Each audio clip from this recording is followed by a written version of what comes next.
We are not concerned with the very poor. They are unthinkable and only to be approached by the statistician or the poet. This story deals with gentlefolk, or with those who are obliged to pretend that they are gentlefolk. The boy, Leonard Bast, stood at the extreme verge of gentility. He was not in the abyss, but he could see it, and at times people whom he knew had dropped in, and counted no more. He knew that he was poor, and would admit it. He would have died sooner than confess any inferiority to the rich. This may be splendid of him. But he was inferior to most rich people, there is not the least doubt of it. He was not as courteous as the average rich man, nor as intelligent, nor as healthy, nor as lovable. His mind and his body had been alike underfed. Because he was poor, and because he was modern, they were always craving better food. Had he lived some centuries ago, in the brightly colored civilizations of the past, he would have had a definite status, his rank and his income would have corresponded. But in his day the angel of democracy had arisen, enshadowing the classes with leathern wings, and proclaiming, all men are equal, all men, that is to say, who possess umbrellas, and so he was obliged to assert gentility, lest he slip into the abyss where nothing counts, and the statements of democracy are inaudible. As he walked away from Wickham Place, his first care was to prove that he was as good as the Miss Schlegels. Obscurely wounded in his pride, he tried to wound them in return. They were probably not ladies. Would real ladies have asked him to tea? They were certainly ill-natured and cold. At each step his feeling of superiority increased. Would a real lady have talked about stealing an umbrella? Perhaps they were thieves after all, and if he had gone into the house they would have clapped a chloroformed handkerchief over his face. He walked on complacently as far as the Houses of Parliament. There an empty stomach asserted itself, and told him that he was a fool. Evening, Mr. Bast. Evening, Mr. Dealtry. Nice evening. Evening. Mr. Dealtry, a fellow clerk, passed on, and Leonard stood wondering whether he would take the tram as far as a penny would take him, or whether he would walk.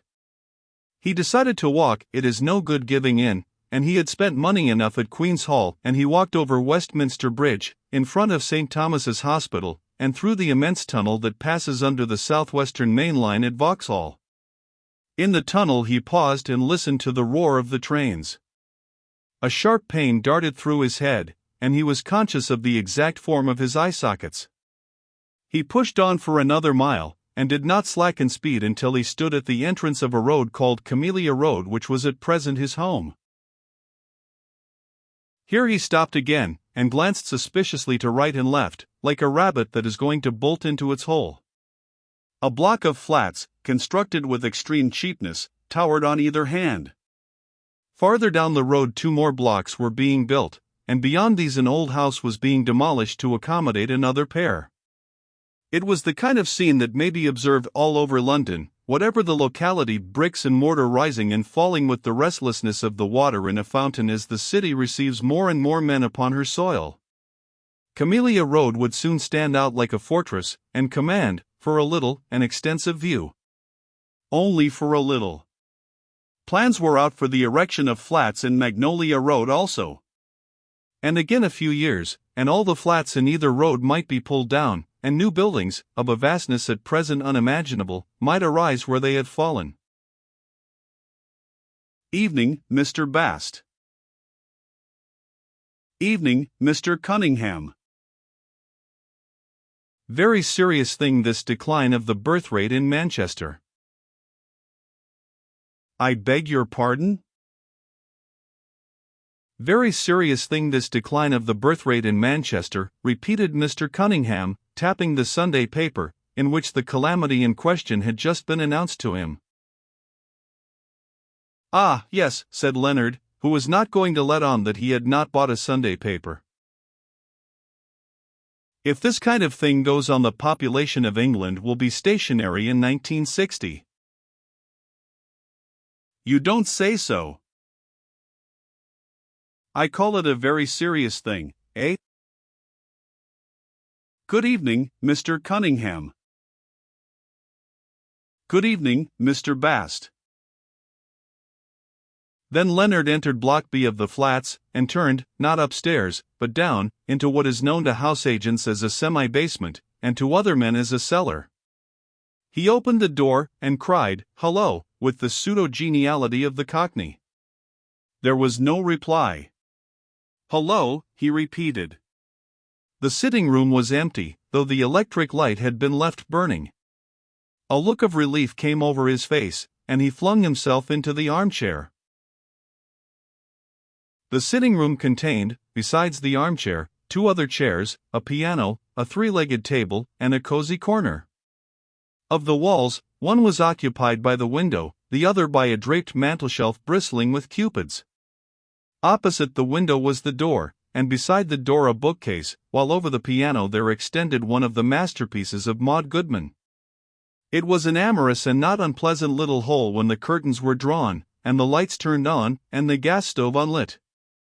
But it struck that shallow makeshift note that is so often heard in the dwelling place. It had been too easily gained, and could be relinquished too easily.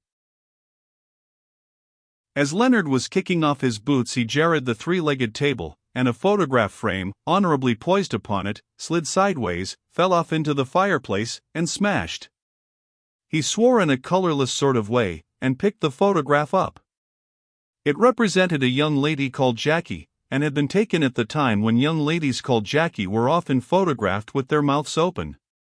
Teeth of dazzling whiteness extended along either of Jackie's jaws, and positively weighed her head sideways, so large were they and so numerous.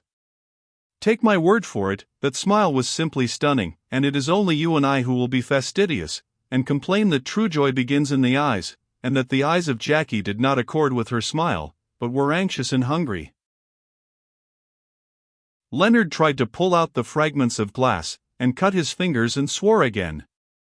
A drop of blood fell on the frame, another followed, spilling over onto the exposed photograph. He swore more vigorously, and dashed into the kitchen, where he bathed his hands. The kitchen was the same size as the sitting room, beyond it was a bedroom. This completed his home. He was renting the flat furnished. Of all the objects that encumbered it none were his own except the photograph frame, the cupids, and the books. "Damn, damn, damnation," he murmured, together with such other words as he had learnt from older men. Then he raised his hand to his forehead and said, "Oh, damn it all," which meant something different. He pulled himself together. He drank a little tea, black and silent, that still survived upon an upper shelf. He swallowed some dusty crumbs of a cake.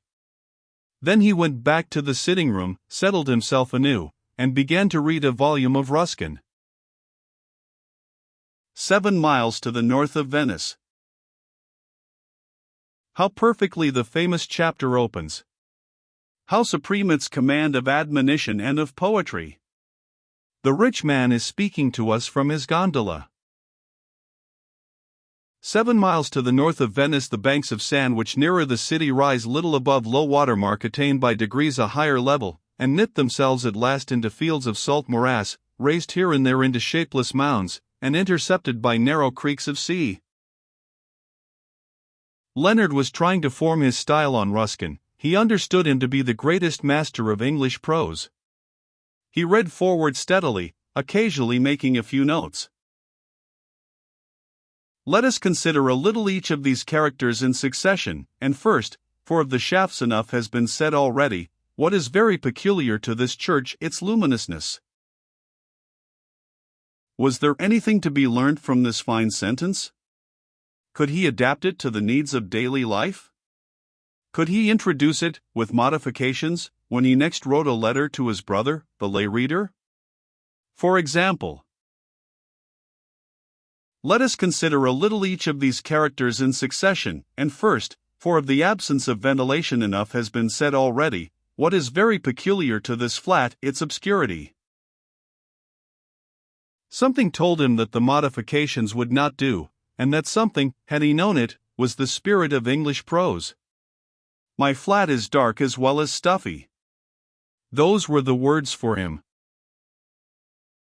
And the voice in the gondola rolled on, piping melodiously of effort and self-sacrifice, full of high purpose, full of beauty, full even of sympathy and the love of men, yet somehow eluding all that was actual and insistent in Leonard's life. For it was the voice of one who had never been dirty or hungry, and had not guessed successfully what dirt and hunger are. Leonard listened to it with reverence. He felt that he was being done good to, and that if he kept on with Ruskin, and the Queen's Hall concerts, and some pictures by Watts, he would one day push his head out of the grey waters and see the universe. He believed in sudden conversion, a belief which may be right, but which is peculiarly attractive to a half-baked mind.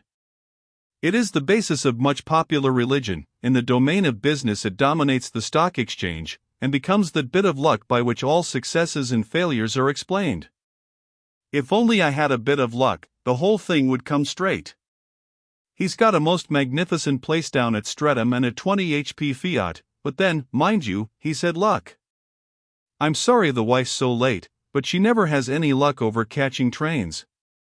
Leonard was superior to these people. He did believe in effort and in a steady preparation for the change that he desired. But of a heritage that may expand gradually, he had no conception. He hoped to come to culture suddenly, much as the revivalist hopes to come to Jesus. Those Miss Schlegels had come to it, they had done the trick, their hands were upon the ropes, once and for all. And meanwhile, his flat was dark, as well as stuffy. Presently there was a noise on the staircase. He shut up Margaret's card in the pages of Ruskin, and opened the door. A woman entered, of whom it is simplest to say that she was not respectable. Her appearance was awesome. She seemed all strings and bell-pulls, ribbons, chains, bead necklaces that clinked and caught, and a boa of azure feathers hung round her neck, with the ends uneven. Her throat was bare, wound with a double row of pearls, her arms were bare to the elbows, and might again be detected at the shoulder, through cheap lace. Her hat, which was flowery, resembled those punnets, covered with flannel, which we sewed with mustard and cress in our childhood, and which germinated here yes, and there no. She wore it on the back of her head. As for her hair, or rather hairs, they are too complicated to describe, but one system went down her back, lying in a thick pad there, while another, created for a lighter destiny, rippled around her forehead. The face does not signify. It was the face of the photograph, but older, and the teeth were not so numerous as the photographer had suggested, and certainly not so white. Yes, Jackie was past her prime, whatever that prime may have been. She was descending quicker than most women into the colorless years, and the look in her eyes confessed it. "What ho!" said Leonard, greeting the apparition with much spirit, and helping it off with its boa. Jackie, in husky tones, replied, "What ho?" "Been out?" he asked. The question sounds superfluous, but it cannot have been really, for the lady answered, "No," adding, "Oh, I am so tired." "You tired?" "Eh?" "I'm tired," said he, hanging the boa up. "Oh, Len, I am so tired." "I've been to that classical concert I told you about," said Leonard. "What's that?" "I came back as soon as it was over." "Anyone been round to our place?" asked Jackie. "Not that I've seen. I met Mr. Cunningham outside, and we passed a few remarks." "What, not Mr. Cunningham?" "Yes." "Oh, you mean Mr. Cunningham?" "Yes. Mr. Cunningham. I've been out to tea at a lady friend's." Her secret being at last given to the world, and the name of the lady friend being even adumbrated, Jackie made no further experiments in the difficult and tiring art of conversation. She never had been a great talker. Even in her photographic days she had relied upon her smile and her figure to attract, and now that she was On the shelf, boys, I'm on the shelf." She was not likely to find her tongue. Occasional bursts of song, of which the above is an example, still issued from her lips, but the spoken word was rare. She sat down on Leonard's knee, and began to fondle him. She was now a massive woman of 33, and her weight hurt him, but he could not very well say anything. Then she said, "Is that a book you're reading?" And he said, "That's a book," and drew it from her unreluctant grasp. Margaret's card fell out of it. It fell face downwards, and he murmured, "Bookmarker." "Len." "What is it?" he asked, a little wearily, for she only had one topic of conversation when she sat upon his knee. "You do love me?" "Jackie, you know that I do. How can you ask such questions?" "But you do love me, Len, don't you?" "Of course I do." A pause. The other remark was still due. "Len." "Well. What is it?" "Len, you will make it all right?" "I can't have you ask me that again," said the boy, flaring up into a sudden passion. "I've promised to marry you when I'm of age, and that's enough." "My word's my word." "I've promised to marry you as soon as ever I'm 21, and I can't keep on being worried. I've worries enough. It isn't likely I'd throw you over, let alone my word, when I've spent all this money. Besides, I'm an Englishman, and I never go back on my word. Jackie, do be reasonable. Of course I'll marry you. Only do stop badgering me." "When's your birthday, Len?" "I've told you again and again, the 11th of November next. Now get off my knee a bit, someone must get supper, I suppose." Jackie went through to the bedroom, and began to see to her hat. This meant blowing at it with short sharp puffs. Leonard tidied up the sitting room, and began to prepare their evening meal. He put a penny into the slot of the gas meter, and soon the flat was reeking with metallic fumes. Somehow he could not recover his temper, and all the time he was cooking he continued to complain bitterly. "It really is too bad when a fellow isn't trusted. It makes one feel so wild, when I've pretended to the people here that you're my wife. All right, you shall be my wife, and I've bought you the ring to wear, and I've taken this flat furnished, and it's far more than I can afford, and yet you aren't content, and I've also not told the truth when I've written home." He lowered his voice. He'd stop it. In a tone of horror that was a little luxurious, he repeated, "My brother'd stop it. I'm going against the whole world, Jackie. That's what I am, Jackie. I don't take any heed of what anyone says. I just go straight forward, I do. That's always been my way. I'm not one of your weak knock-kneed chaps. If a woman's in trouble, I don't leave her in the lurch. That's not my street. No, thank you. I'll tell you another thing too. I care a good deal about improving myself by means of literature and art, and so getting a wider outlook. For instance, when you came in I was reading Ruskin's Stones of Venice. I don't say this to boast, but just to show you the kind of man I am. I can tell you, I enjoyed that classical concert this afternoon." To all his moods Jackie remained equally indifferent. When supper was ready, and not before, she emerged from the bedroom, saying, "But you do love me, don't you?"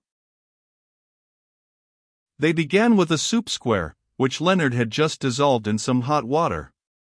It was followed by the tongue, a freckled cylinder of meat, with a little jelly at the top, and a great deal of yellow fat at the bottom, ending with another square dissolved in water, jelly, pineapple, which Leonard had prepared earlier in the day. Jackie ate contentedly enough, occasionally looking at her man with those anxious eyes, to which nothing else in her appearance corresponded, and which yet seemed to mirror her soul. And Leonard managed to convince his stomach that it was having a nourishing meal. After supper they smoked cigarettes and exchanged a few statements. She observed that her likeness had been broken. He found occasion to remark, for the second time, that he had come straight back home after the concert at Queen's Hall. Presently she sat upon his knee. The inhabitants of Camellia Road tramped to and fro outside the window, just on a level with their heads, and the family in the flat on the ground floor began to sing, "Hark, my soul, it is the Lord." "That tune fairly gives me the hump," said Leonard. Jackie followed this, and said that, for her part, she thought it a lovely tune. "No, I'll play you something lovely. Get up, dear, for a minute." He went to the piano and jingled out a little Grieg. He played badly and vulgarly, but the performance was not without its effect, for Jackie said she thought she'd be going to bed. As she receded, a new set of interests possessed the boy, and he began to think of what had been said about music by that odd Miss Schlegel, the one that twisted her face about so when she spoke. Then the thoughts grew sad and envious. There was the girl named Helen, who had pinched his umbrella, and the German girl who had smiled at him pleasantly, and her someone, and Aunt someone, and the brother, all with their hands on the ropes. They had all passed up that narrow, rich staircase at Wickham Place to some ample room, whither he could never follow them, not if he read for 10 hours a day. Oh, it was no good, this continual aspiration. Some are born cultured, the rest had better go in for whatever comes easy. To see life steadily and to see it whole was not for the likes of him. From the darkness beyond the kitchen a voice called, "Len?" "You in bed?" he asked, his forehead twitching. "All right." Presently she called him again. "I must clean my boots ready for the morning," he answered. Presently she called him again. "I rather want to get this chapter done." "What?" He closed his ears against her. "What's that?" "All right, Jackie, nothing, I'm reading a book." "What?" "What?" he answered, catching her degraded deafness. Presently she called him again. Ruskin had visited Torcello by this time, and was ordering his gondoliers to take him to Murano. It occurred to him, as he glided over the whispering lagoons, that the power of nature could not be shortened by the folly, nor her beauty altogether saddened by the misery of such as Leonard.